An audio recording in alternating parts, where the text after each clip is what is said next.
রমজানের ওই রোজার শেষে এলো খুশির ঈদ।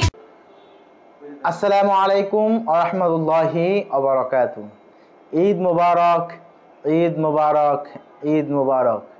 আপনারা যারা যেখান থেকে বুড়িগঙ্গা টিভির অনুষ্ঠান দেখছেন, আপনাদের সকলকে জানাচ্ছি আন্তরিক অভিনন্দন ও পবিত্র ঈদ উল ফিতরের শুভেচ্ছা। সুপ্রদর্শক, আপনারা সবাই কেমন আছেন? আমাদের সঙ্গে থাকার জন্য আপনাদের সকলকে আবারও জানাচ্ছি আন্তরিক মোবারকবাদ ও পবিত্র ঈদ উল ফিতরের শুভেচ্ছা। ঈদ উল ফিতরের দিন গুরুত্বপূর্ণ একটি দিন। এই দিনে প্রত্যেকটি মানুষের ঘরে ঘরে আনন্দের বন্যা বয়ে যায়। ধনী গরিব সকলে মিলেমিশে এক কাতারে ঈদগাহে দাঁড়িয়ে যায় পবিত্র ঈদ উল ফিতরের নামাজ আদায়ের জন্য। ঈদ উল ফিতরের নামাজের শেষে একে অপরের সাথে কোলাকুলি, মুসাফা, এই এক বছরের যত রকমের ভেদাভেদ রয়েছে, হিংসা রয়েছে, সকল কিছু এই কোলাকুলির মাধ্যমে দূরীভূত হয়ে যায়। সুপ্রদর্শক, আমাদের মাঝে ঈদ আসে, ঈদ চলে যায়। আসলে ঈদ আমাদের কি বার্তা দেয় এটা আমরা অনেকেই জানি না। দেখুন, পবিত্র ঈদ উল ফিতরের ঈদের দিন গুরুত্বপূর্ণ দিন। ঈদ আমাদের বার্তা দেয় অহংকার মুক্ত জীবন গঠনের। ঈদ আমাদের বার্তা দেয় হিংসা মুক্ত জীবন গঠনের। ঈদ আমাদের বার্তা দেয় ভাই ভাইয়ের মধ্যে যে ঝগড়া ছিল সেই ঝগড়া কোলাকুলির মাধ্যমে মুহূর্তকে আরো বিশেষ করে তুলতে পারজোয়ার শাহী পোলাও ঘর, রাজকীয় স্বাদ এখন আপনার হাতের নাগালেই দূরীভূত করার। ঈদ আমাদেরকে বার্তা দেয় বোনের সাথে যে ভাইয়ের দুঃসম্পর্ক ছিল, ভাই বোনের বাড়িতে বেড়াতে গিয়ে বোন ভাইয়ের বাড়িতে বেড়াতে এসে তাদের যে এক বছরে শয়তানের অসওয়াসায় পড়ে যে সম্পর্ক বিচ্ছেদ হয়েছিল, সেই সম্পর্ক জোড়া লাগায় পবিত্র ঈদ উল ফিতর। কিন্তু সুপ্রদর্শক, আপনার সাথে আপনার প্রতিবেশীর সাথে ঝগড়া, এই ঝগড়া বিবাদ মিটিয়ে দেয় ঈদ উল ফিতর। আমার সাথে আপনার সাথে বিভিন্ন ধরনের সমস্যা রয়েছে, এই সমস্যাগুলোকে মিটিয়ে দেয় ঈদ। আপনি পাওনা রয়েছেন, আপনার কাছে অন্য মানুষ টাকা পায়, যার কারণে আপনি তার সাথে কথা বলেন না।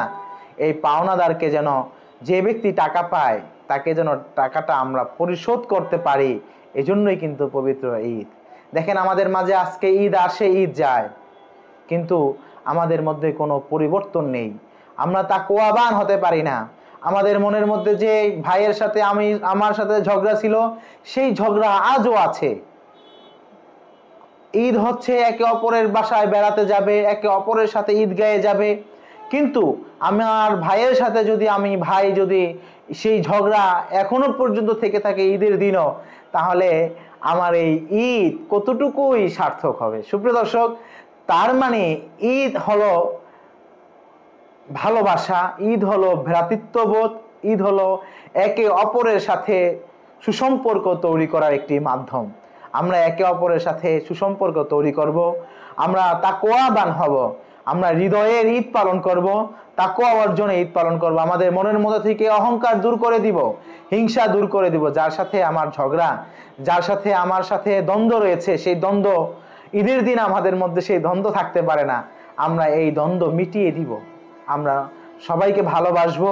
ঈদ উল ফিতরের দিন গুরুত্বপূর্ণ দিন। এই দিনে যদি দোয়া করা হয়, আল্লাহ রাব্বুল আমিন কিন্তু সেই দোয়া কবুল আর মঞ্জুর করে নেয়। সুপ্রিয় দর্শক, এই জন্য আমরা ঈদের দিন অন্তত পক্ষে আমরা মা এবং বাবার কবরের পাশে দাঁড়াই, মা বাবার জন্য 2 ফোঁটা চোখের পানি ফেলে দেই, আর আমরা রাসূলের শিখানো দোয়াটি আমরা করি, রব্বির হামহুমা কামা রাব্বায়ানি সগীরা।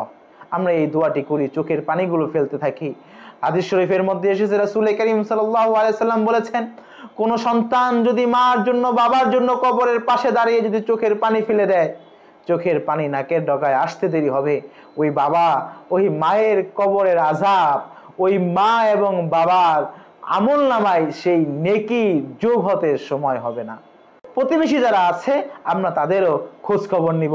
সকলের সাথে যদি আমরা মিলেমিশে ঈদ করতে পারি, তাহলে আজকের এই দিন, ঈদের এই দিন আমাদের সকলের ঈদ সার্থক হয়ে যাবে। আল্লাহ রাসূল আমাদের উপরে খুশি হয়ে যাবে। আল্লাহ রব্বুল আলামিন আমাদের সকলের ঈদকে কবুল আর মঞ্জুর করে নিক। রব্বুল আলামিনের কাছে আমরা সবাই এই দোয়া করি।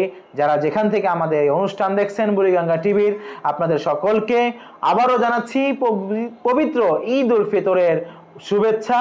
ঈদ মুবারক। ভালো থাকুন, সুস্থ থাকুন, বুড়িগঙ্গা টিভির সঙ্গেই থাকুন।